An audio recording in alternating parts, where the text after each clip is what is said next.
নমস্কার বন্ধুরা, চেটেপুটে চ্যানেলে আপনাদের সবাইকে স্বাগত। আজকে আমি আপনাদের কাছে একটা চাটনির রেসিপি এনে হাজির করেছি। টমেটো খেজুর আমসত্ত্বের চাটনি, যেটা আমরা বাড়িতে প্রায় বানিয়েই থাকি, কিন্তু আমি আজকে যে চাটনিটা করব সেটা একটু অন্য রকমের। তাহলে চলুন, এটা বানানোর জন্য আমি কি কি ব্যবহার করছি সেটা আগে বলে দিই। এখানে আমি 4টে বড় সাইজের টমেটোকে আমি লম্বা লম্বা করে এরকম ভাবে পিস করে রেখেছি। আর রাখছে পাকা তেঁতুল।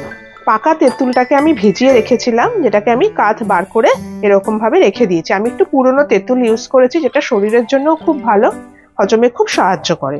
আপনারা চাইলে এখন যে তেঁতুলটা উঠছে একটু লালচে, সেটাও ইউজ করতে পারেন। এছাড়া খেজুর আর আমসত্ত্ব তো লাগবেই, যেটাকে আমি এরকম ভিজিয়ে রেখে দিয়েছিলাম 1 ঘন্টা। ব্যাস, আর কিছুই লাগছে না বিশেষ। তাহলে চলুন রান্নাটা এবারে আমি শুরু করি। আমি হিটে একটা প্যান বসিয়ে দিয়েছি। এখানে আমি 1 টেবিল চামচ সর্ষের তেল দিয়েছি।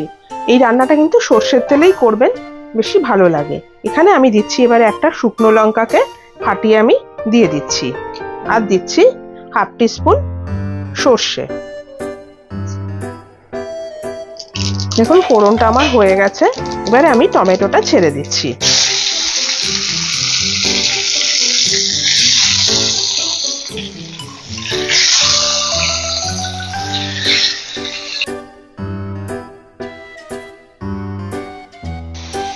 এখানে আমি দিয়ে দিচ্ছি স্বাদ মতো নুন, আর দিচ্ছি 1/2 টিস্পুনের থেকে সামান্য একটু কম লঙ্কার গুঁড়ো।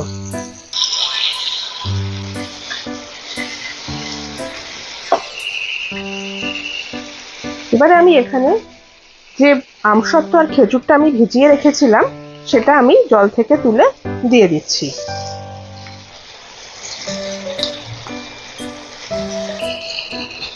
ভালো করে একটু মিশিয়ে এবারে আমি একটু ঢাকা দিয়ে দিচ্ছি।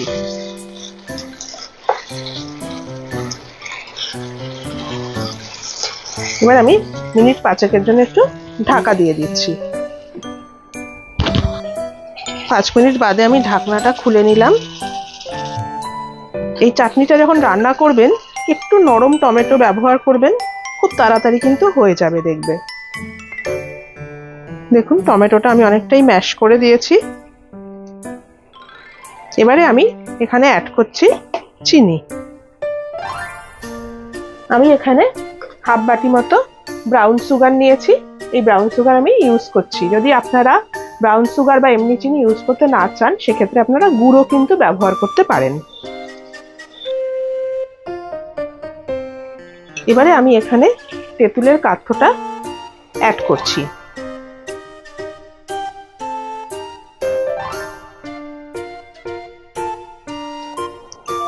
4 টেবিল স্পুন মতো তেঁতুলের কাঠ এখানে দিলাম।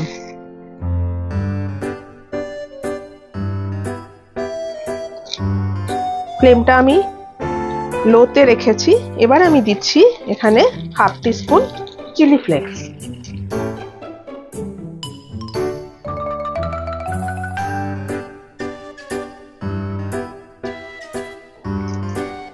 দেখুন এটা আমার একদম হয়ে এসছে। এবারে আমি একটা মশলা আমি অ্যাড করছি, সেটা হচ্ছে আমি একটু 5 ফোড়ন, 1 টেবিল স্পুন 5 ফোড়নের সাথে 1/2 টেবিল স্পুন আমি মৌরি একসাথে ভেজে রেখেছিলাম, সেটাকে আমি হাফ ডাস্ট করে নিয়েছিলাম।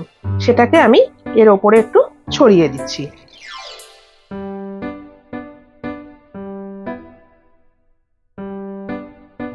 ব্যাস, এবার আমি ফ্লেমটা অফ করে দিলাম। দিয়ে আমি কিছুক্ষণ স্ট্যান্ডিং টাইমে রেখে আপনাদেরকে এটা সার্ভ করে দেখাচ্ছি। আমার টমেটোর টক ঝাল মিষ্টি চাটনি রেডি। আমি এটাকে এভাবে সার্ভ করলাম। এটা আপনারা বাড়িতে বানাবেন। এটা কিন্তু আমরা যে রোজকার যে টমেটো খেজুর আমসত্ত্ব দিয়ে বানাই যে চাটনি, তার থেকে কিন্তু একদমই আলাদা টেস্ট হয়েছে। এটা আপনারা বানালেই বুঝতে পারবেন। আমার এই রেসিপিটা যদি আপনাদের পছন্দ হয়ে থাকে, তাহলে অবশ্যই একটি লাইক করবেন, আর আমার চ্যানেলটিকে সাবস্ক্রাইব করে আমার পাশে থাকবেন প্লিজ। আর পাশে থাকা বেল আইকনটিকে প্রেস করবেন, যাতে এরকম সুন্দর সুন্দর রান্নার আপডেট খুব তাড়াতাড়ি আপনাদের কাছে পৌঁছে যায়। তাহলে আজকে চলি, আবার চলে আসবো অন্যদিন নতুন কোনো রেসিপি নিয়ে। সুস্থ থাকবেন, ভালো থাকবেন, নমস্কার।